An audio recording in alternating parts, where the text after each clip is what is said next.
Good evening, everyone. Today's lecture is on the parental brain, parenthood, and the brain transforming. It is facilitated by Jodi Pawluski. And now to introduce her, Jodi Pawluski is a neuroscientist, therapist, and author. For over 15 years, she has studied the neuroscience of motherhood and perinatal mental illness. She regularly speaks national and internationally about her research findings and the fascinating effects of parenting on the brain. She is active in counseling, mentoring, and advocating for improvements to perinatal mental health. Her research has been published in high-ranking scientific journals, including JAMA Neurology, Trends in Neurosciences, and Nature Mental Health. Jodi's work has also appeared in the New York Times, Scientific American, CNN, the Boston Globe, Elle, Marie Claire, to name a few, and on national radio such as BBC Radio Women's Hour. I welcome you, Jodi. Over to you. So thank you, everyone. I'm really happy to be here. It's a pleasure to be at the Science Gallery. I'm also looking forward to actually visiting the Science Gallery afterwards. It looks fascinating. You can hear me okay? Okay, perfect. I've started to lose my voice a little bit, but I think I have it. It will remain until the end of today for sure, because I have to talk about something that's very exciting. That's how our brains change with parenthood, not only throughout pregnancy and with motherhood, but also I'll talk about fatherhood as well.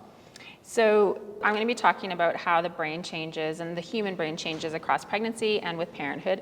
And I'm going to talk about mothers, so birthing mothers, the individuals that get pregnant and give birth, fathers, but I believe much of the research on fathers, we could also, it could also be similar to what we would see in adoptive mothers, for example. There hasn't been very much research on this, but I'm going to tell you a bit about fatherhood and the brain.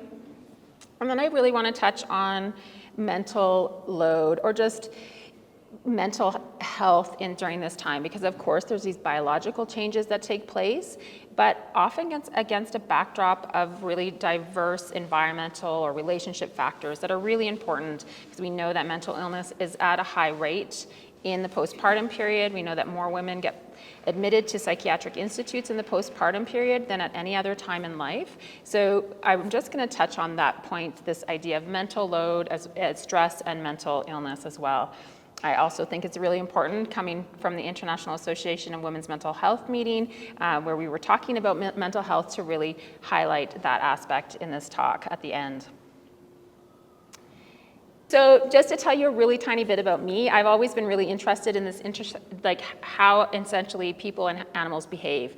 And my research has really focused on understanding the interaction between the brain, behavior, and hormones. And pregnancy and motherhood is a time when you see huge changes in hormones, huge changes in behavior, and now we're seeing really huge changes in the brain as well. And so this is really where I've been focusing my research on this domain. Today I'm going to be talking about research of others as well as myself, because I think for us, we need to start somewhere with the key points, the key findings, the key information. And so I've put together some of the key findings from my friends and colleagues, as well as some research that I've done.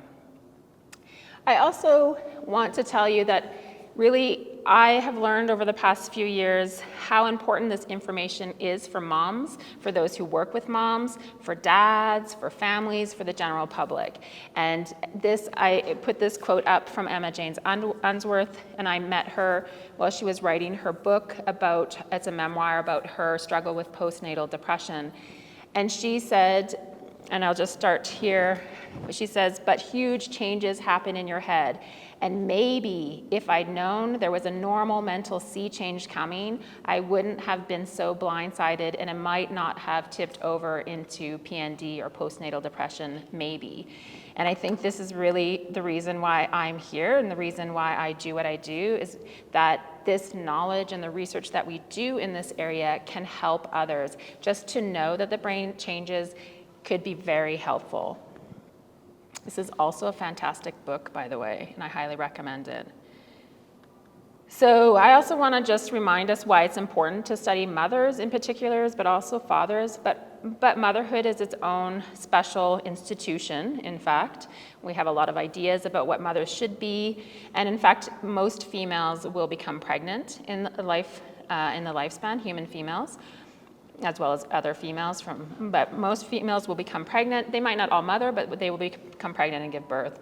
Motherhood, or matrescence, this is kind of a term we're using, such as adolescence, to denote another developmental time period in life. And there's also patrescence for fathers. But we know it has a profound impact on a person's life.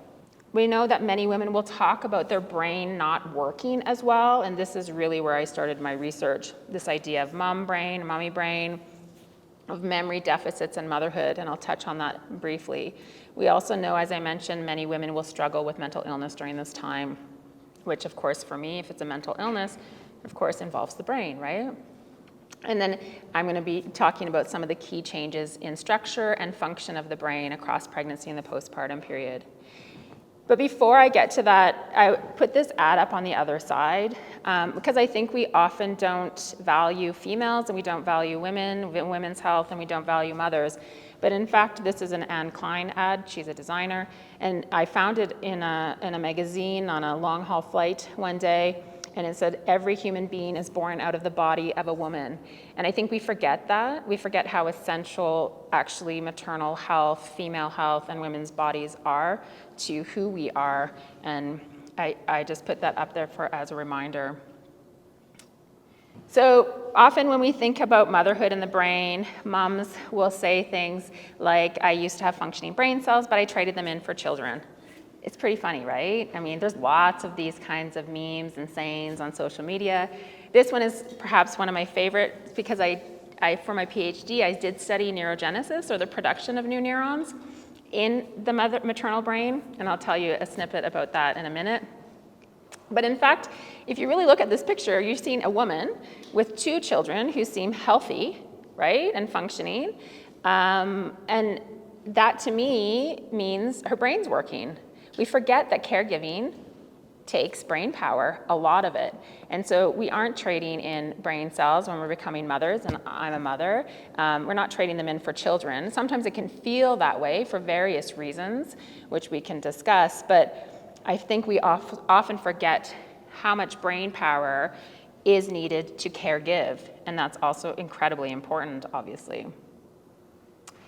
But do we trade neurons in for children? This is the only slide I'll give you for my PhD thesis. I did it in rats, where I do a lot of research in animal models, and I looked at the hippocampus, a brain area important for memory and stress regulation, has lots of hormone receptors in it as well. And we're looking at changes in cell size and as well as neurogenesis. And what I found is that first-time mother rats, in fact, they do have fewer new neurons in the hippocampus, so they're not producing as many new neurons in the hippocampus as a non-mother of the same age, but they also have enhanced learning and memory. So, I mean, this is a rat, it's not a human, but it just speaks to the fact that the brain is changing, but this kind of, there's perhaps a fine-tuning that's happening. So, and in humans, there are enhancements in memory with motherhood, in fact, as well as some slight deficits that have been consistently shown, and that's in working memory and verbal memory. But there's also enhancements in memory for parenting-related things. There's a mother can remember or recognize her infant by touch, and a father as well, within hours of giving birth. That's also memory. Women, it's been shown at 3 years postpartum, actually are better at attending things, are able to focus when there's lots of distractions. So there's more and more research coming out looking at both the positives and potential negatives when it comes to memory function and attention in humans, which is something that most women will talk about to some degree. But I would say that the brain is doing amazing things during this time, but sometimes it does get overloaded, and of course then picks and chooses what it's going to focus on. So, but let's talk about the brain then. Let's talk about the structure and the function of the human brain and what we know happens to it with pregnancy and motherhood. And first I'm going to talk about structure, which is this change in the gray matter volumes that have been studied. So this research I'm talking about has been done using imaging technology. They have the individuals come in the scanner, and they either are looking at blood flow or functional changes or structural changes, and that's essentially size of different brain areas. So just to clarify this again, and structure, gray matter volumes, size, volume, and then function. I'll be talking mostly about blood flow, but there's work also looking at essentially what we'd say brain waves, activity of the brain, and those two pieces are important. And they're often not always in the same studies, of course, but we have to remember that just because structure changes, that's one piece of the puzzle and function is another. And as someone who comes from working with animals, of course, there's many, many, many, many layers within the structure and function that could be investigated molecularly, but we can't do this in humans. We can't take out their brains and look at them. So these are the techniques we have, and we can get these kind of idea of these huge changes in size and function.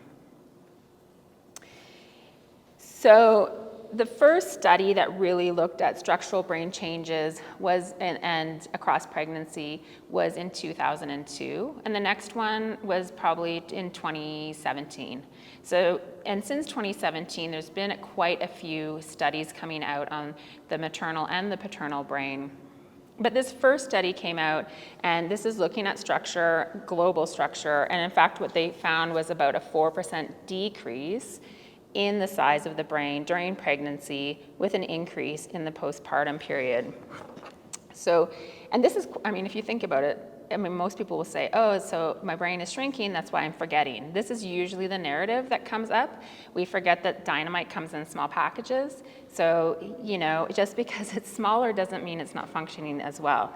But regardless of that, it's quite phenomenal to think that the brain is actually, across 9 months, the adult brain is decreasing in size. It's kind of wild to think about that, right? And they showed this in a very small study. This is in pregnancy, and this is postpartum. But you can see here the ventricles change a bit here. It's a bit bigger. This is early postpartum, and it's a little bit smaller. So that was kind of our first introduction into structural changes. And then since 2017, we've had a lot more work on this. This is a study from 2017.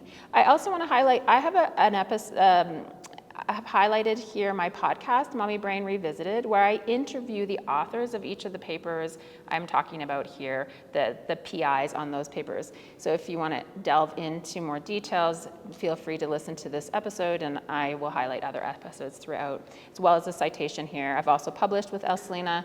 We have a review together summarizing some of these brain changes.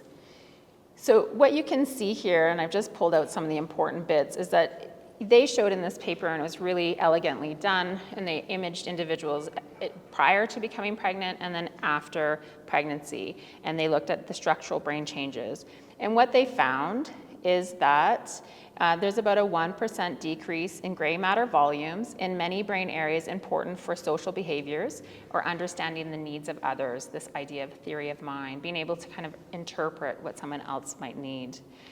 They also found that these changes are very, very, very consistent. So most mothers had these changes happening in their brains. This is kind of a biological process that happens that's important. And they found that it's not related to mode of conception, birth, stress, sleep, or memory in this study. So you can see here they have these first-time mothers. You can see the orange and the yellow. There's these decreases in volume in these different brain areas. Regardless, here they had fertility treatment. It didn't matter. And then this is the never mothered control. So you can really see these decreases in these different brain areas. And what's perhaps more important, the brain is essentially fine-tuning across pregnancy. And what's important, I think important about these structural changes is that the reduction in the size of these brain areas during pregnancy is associated with a stronger feeling of sensitivity towards the child. Again, this is a fine-tuning. Smaller structure, but better sensitivity, better caregiving, essentially.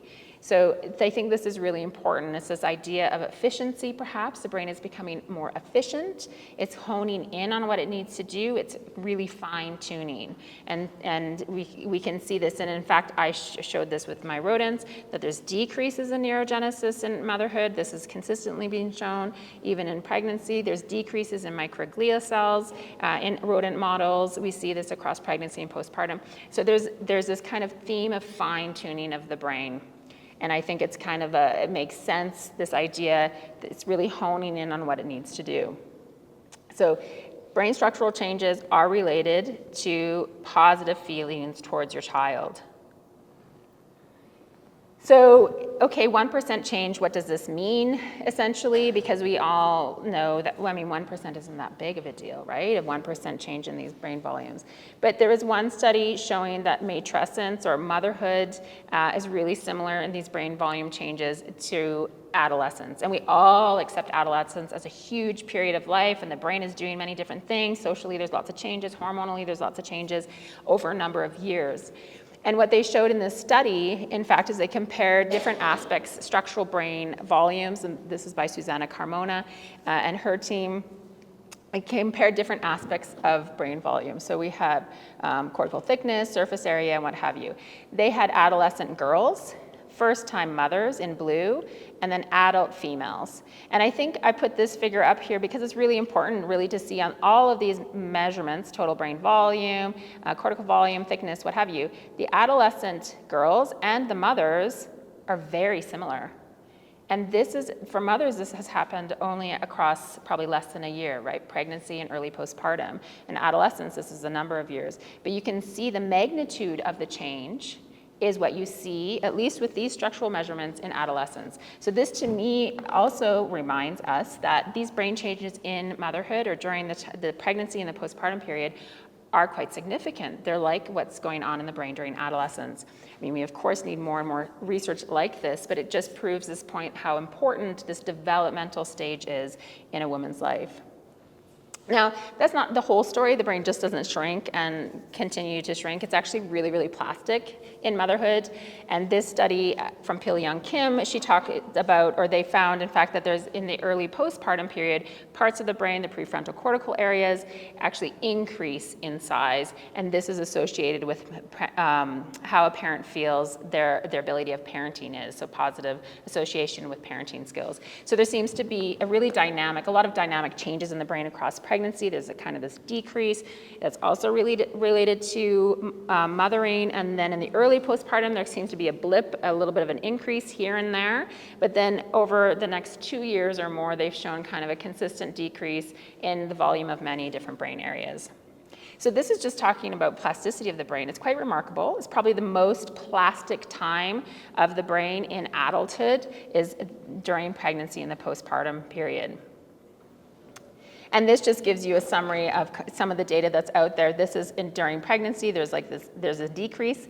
And then in the early postpartum period, different studies have shown a bit of an increase in different areas of the brain, increase in volume, and then back to a decrease. So the brains of gestational mothers or birthing mothers have a high degree of structural plasticity, and these changes are related to positive feelings of parenting. So this is a good thing. Less is more. But let's talk about brain function. So this area of research really started, I think, in 2000, where the first study was comparing how the brain was activated in mothers if they heard a baby cry versus if they heard white noise. And that first study showed that a very different activation if they heard a baby cry versus white noise in these mothers' brains, which I think we could all probably anticipate, but to see it in the scanner was a big deal at the time. And now there's been many, many, many studies on functional changes with parenthood, particularly postpartum. And usually what they're looking at is how the brain of the parent, a mother or a father, but I'll talk mostly about mothers for the next couple of slides, but how it is activated if it's looking at a picture of a baby or here's a cue of a baby versus a non-parent and how their brain is activated or versus a different cue. So it's really honing in on what happens when the parent sees a picture or a cue from a baby, what happens to the brain. So from this research, and this is a lovely review out of Ruth Feldman's lab, and you can see there's many different brain areas involved. This kind of summarizes these brain areas that change in function. But she's nicely talked about them here in terms of, well, two key brain hubs of the brain, so the amygdala and the hypothalamus. She talks about as parental brain hubs. Of course, these are very important. The hypothalamus, I don't think we can live without, although we could live without probably part of our amygdala. But she talks about this kind of global human parental caregiving neural network. So a lot of different brain areas seem to come together and be more activated when they're looking at a cue of a child or in response to a child in the parents than in the non-parents. And these brain areas are related, and circuits are related to motivation and reward, because you have to be motivated to care for your baby and find them rewarding, or at least initially be motivated, even if they're not rewarding. So there's motivation, reward circuitry, empathy, so being able to empathize with what they're going through, perception and action, like being able to interpret movements, actions, perceive situations, mentalizing, as I mentioned, that other work on the structures, understanding what other people are feeling or thinking, and that's where we've been seeing in the literature a lot of structural brain changes, but functionally we see a lot of changes as well. And then emotion regulation, so the ability to regulate the parent, regulate their own emotions, that's really important, and the ability to organize tasks or make decisions about that. So there's kind of, if you think about it, if a child screams, you have to be motivated to settle the child. You have to understand what that means. So you have to say, your brain says, okay, there's a cry. What do I do? What is it? It's a cry. What do I do about it? What does it mean? Do I care? What do I think the baby's feeling? Do I want them to feel better? And then how is it activating me? Can I regulate myself? And can I decide how to care for them? So parenting is pretty complex if you break it down and into a lot of these different neural circuits that are activated in most interactions, particularly ones when there's distress. So this just summarizes many of the different changes in function, or many of the brain areas that change in function when a baby is born, and this function is enhanced usually in response to baby cues in a mother as well as a father. So some other key points here is increased brain activity in response to infant cues is linked to stronger bonding and heightened sensitivity towards their infants. So this also important to recognize that the degree of the brain activity is linked to parenting and sensitivity.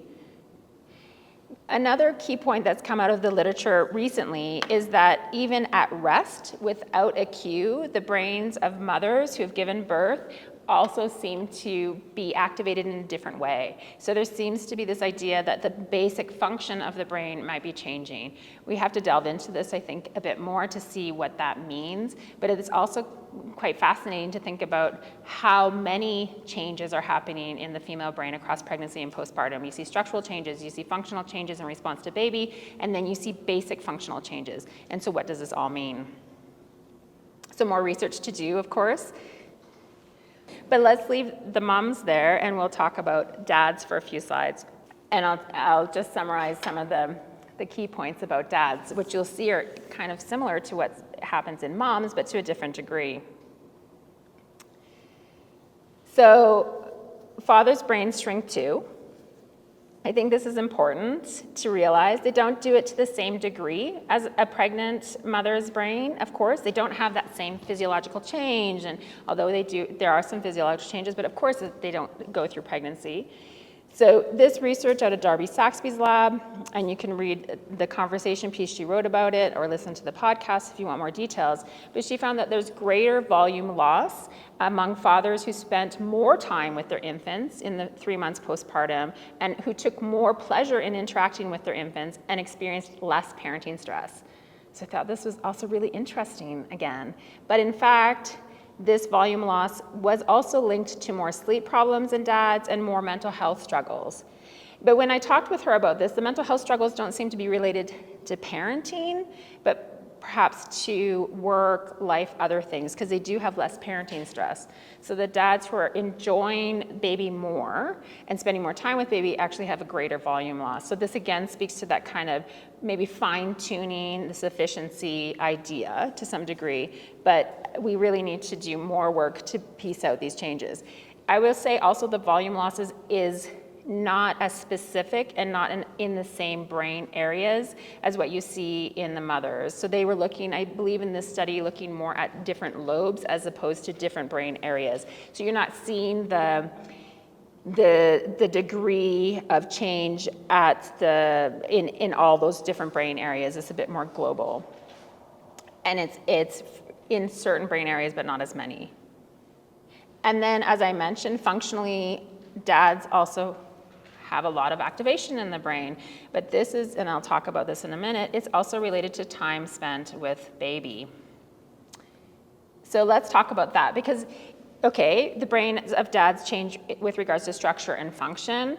They don't go through pregnancy or birth, but so what's driving this change? And I think we forget that parenthood is really parenting is a learning experience. You just don't have a baby and you don't know what you're doing. This absolutely does not happen. It doesn't happen for mothers. It doesn't happen for human mothers. It doesn't happen for even sheep, chickens. I have sheep and chickens. I've seen them parent.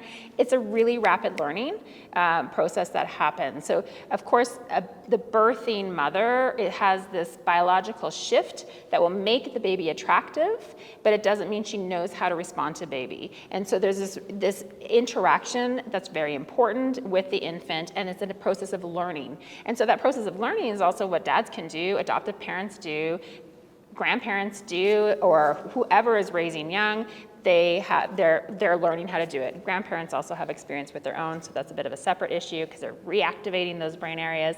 But I think it's really important to remember that experience matters.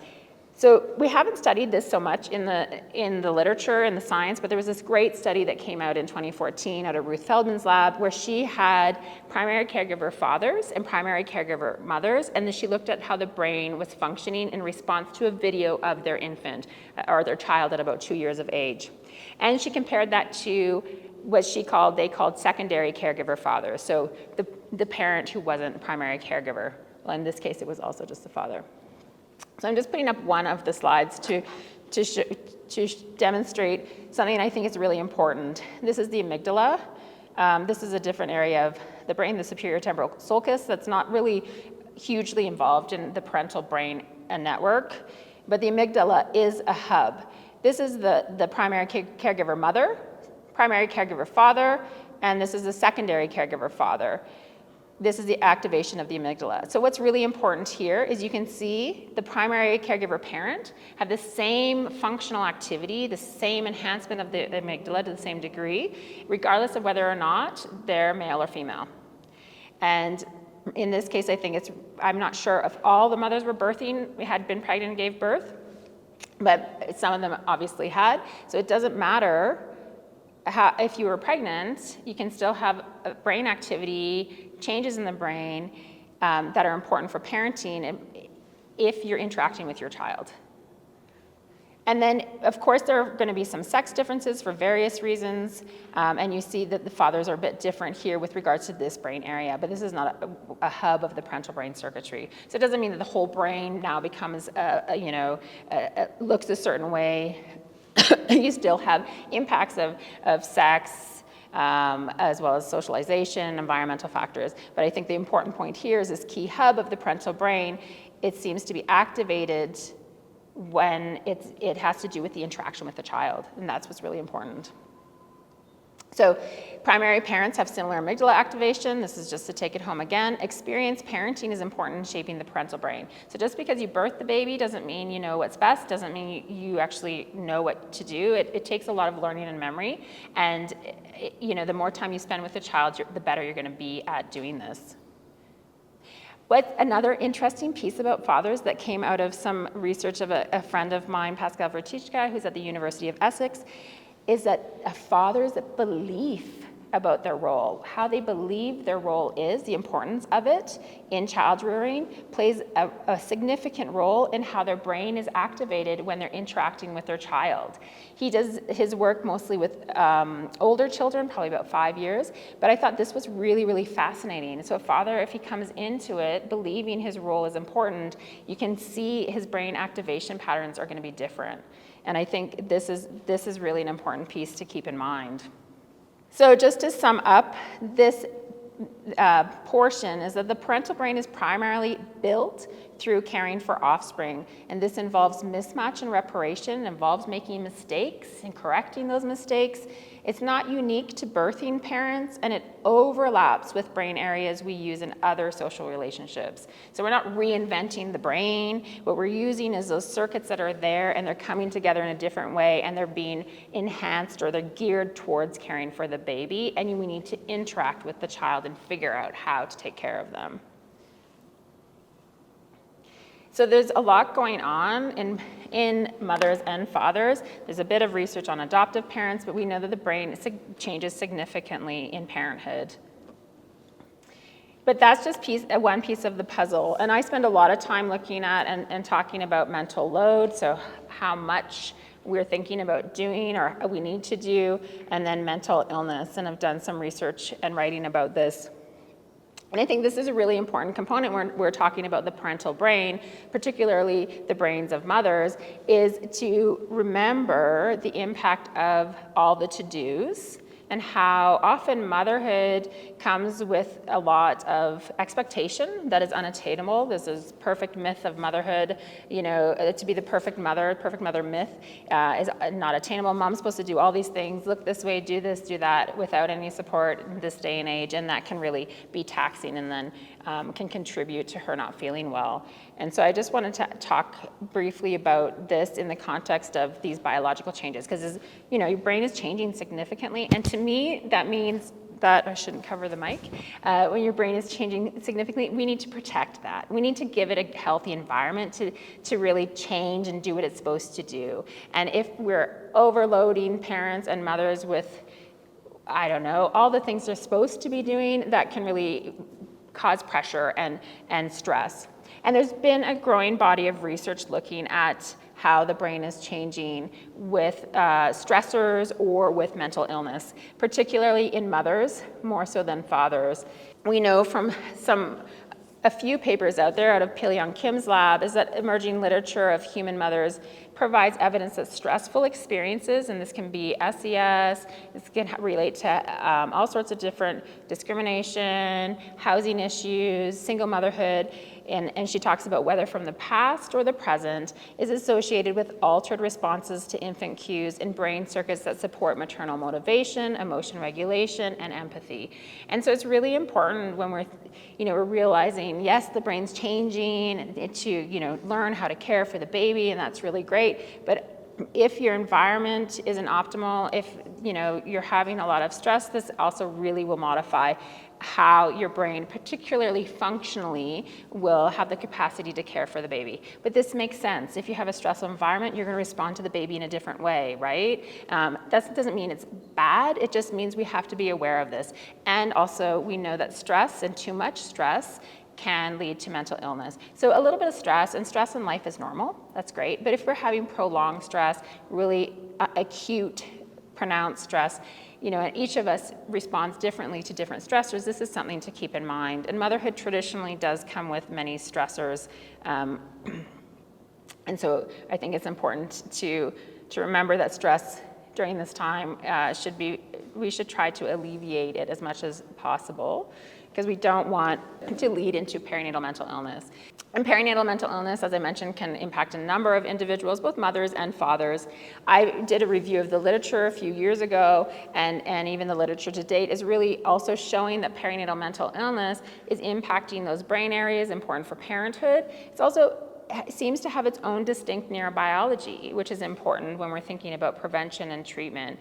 And so we have to remember the brain is naturally changing in a healthy way, and then if we layer on that extra stressors or what have you, if there's a mental illness that comes up during this time, this will interact, of course, with those parental brain circuits, and of course this is very different than when you see these illnesses at other time in life. So we really need to realize that there's a distinct neurobiology during this period that needs to be protective, needs to be treated in a way that will alleviate any mental illness as well, and we need to develop better treatments and interventions specific to these unique neurobiological changes as we are learning more about them in the perinatal period. And I've recently written a piece about this. again, to reiterate the fact that the maternal brain changes a lot during pregnancy and postpartum, but it actually is going to be changing with not just mental load within the home, but also, again, those environmental factors, as I mentioned. So we talk about, understanding the maternal brain in the context of the mental load of motherhood is really important. This also is for anyone's brain, paternal brain or the brain of fathers, brain of mothers, but mothers, as I've mentioned, seem to have extra discrimination, extra pressures often, and we highlighted a few here. And so I've really wanted to drive the field forward by then understanding how a multitude or the intersection of different factors are at play and how they can impact mothers and their brain health, essentially. And I think we really need to move forward more with that. And really a question for me then, and I'll leave this question for you, is essentially how can we unburden the maternal mind or the paternal or parental mind? Can we make life a little bit easier for parents today? How can we support them in different ways? How can we give them better options? How can we alleviate the stress of all the to-dos? Also the never-ending pressure of having to raise your child the right way and do all these right things for your child, the pressure to parent certain ways, all these things. Like, how can we unburden the maternal mind, essentially, so that we can make this a healthier time for mothers, fathers, and their children? So I'm going to stop there. Thank you.